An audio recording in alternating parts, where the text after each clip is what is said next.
Hey, film fans, what's happening? I am back with another quick film review from the car, just to get out some quick reactions to the Fantastic Four First Steps movie that I was able to go check out at Lansdowne VIP Cinemas, downtown Ottawa, last night, and had quite a bit of fun. It was actually a pretty good movie.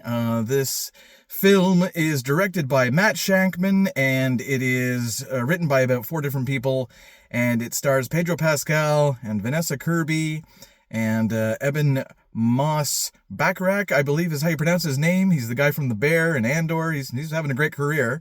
Joseph Quinn, who we've seen in many films, the Gladiator 2 last year with Pedro Pascal as well. And also Julia Garner and Natasha Lyonne and Ralph Ineson plays the main heavy. And we're talking heavy when it comes to a giant villain, the planet devourer Galactus. So the question was, does this Fantastic Four film live up to the reputation that really was established by Stan Lee and Jack Kirby in the 60s? You know, Fantastic Four being one of the best comics of the 1960s for sure, one of the best Silver Age books. Does it live up to that after so many failed attempts over the years? It's like every 10 years we get a new Fantastic Four movie, and it sucks. And this one doesn't suck, though. So luckily, this one's pretty good.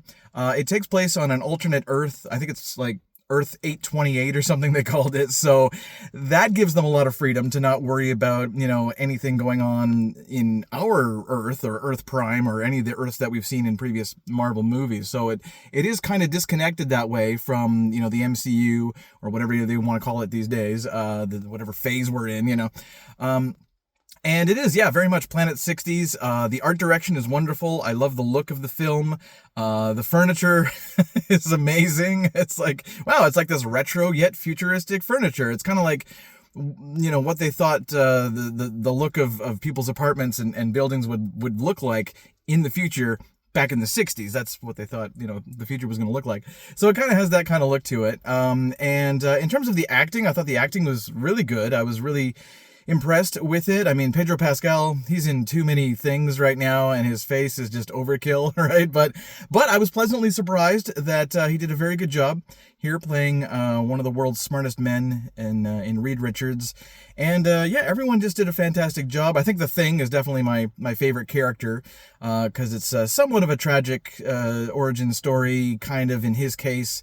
Kind of like Cyborg, in DC universe where it's, you're kind of trapped in this situation, which you could see as a tragedy, you could see as a terrible, nightmare of a reality, but you still wind up being a good guy, and you feel for those kind of characters, right? So I was cool with that. I wasn't sure why the Herald of Galactus was Baal, the female, instead of the original Norrin Radd, the original Silver Surfer. Maybe because they got that in Fantastic Four: Rise of the Silver Surfer, with Lawrence Fishburne as the voice of Norrin Radd, but that didn't bother me at all. I thought, she looked great, and that's the thing. Like, it really was a really great looking experience, and they did a great job of building this world, of the Fantastic Four. They didn't deal too much, with the origin and stuff. Like, I'm not going to talk about the plot. Don't worry, no spoilers. But I am going to just say that the story was, it was kind of obvious and predictable, sure, but it worked. The way that they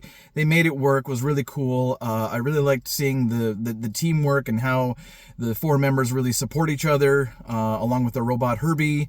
There's, of course, many comparisons to The Incredibles, because screenplay-wise, you're going to say, like, oh, this is basically The Incredibles. And we all know Fantastic Four came before The Incredibles, and little Franklin Richards, the baby, as well. That was all, long before The Incredibles. That's it. The Incredibles was definitely inspired by the Fantastic Four. But this film is very similar to that. So obviously, you'll be on familiar ground if you've seen The Incredibles. But I think you'll like it, too, if you're a fan of that film. So, yeah, it's actually a lot of fun. And it's just a pretty good movie. I wouldn't say it's like, best superhero movie or even the best Marvel movie since Infinity War, although it might be. It's possible. I was impressed. I did enjoy it quite a bit. I do want to see it again. There's a mid-credit scene and a post-credit scene, so stay in your seats for that, if you can if you can hold it in. I really had to go to the bathroom after this movie, but that's the thing, like, it wasn't that long either, so that's a really good plus, just the fact that it wasn't too long and that it didn't really waste too much time.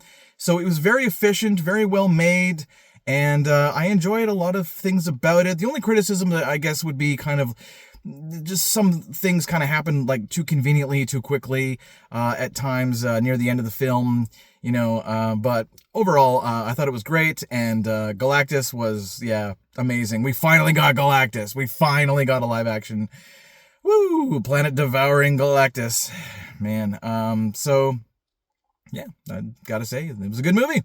So go see it. Go check it out. The Fantastic Four, First Steps, in theaters now. So I'm going to give it an 8 out of 10. Yep, definitely worth the price of admission. All right, guys, that's it for me. Thanks for tuning in to this quick review. And until next time, peace.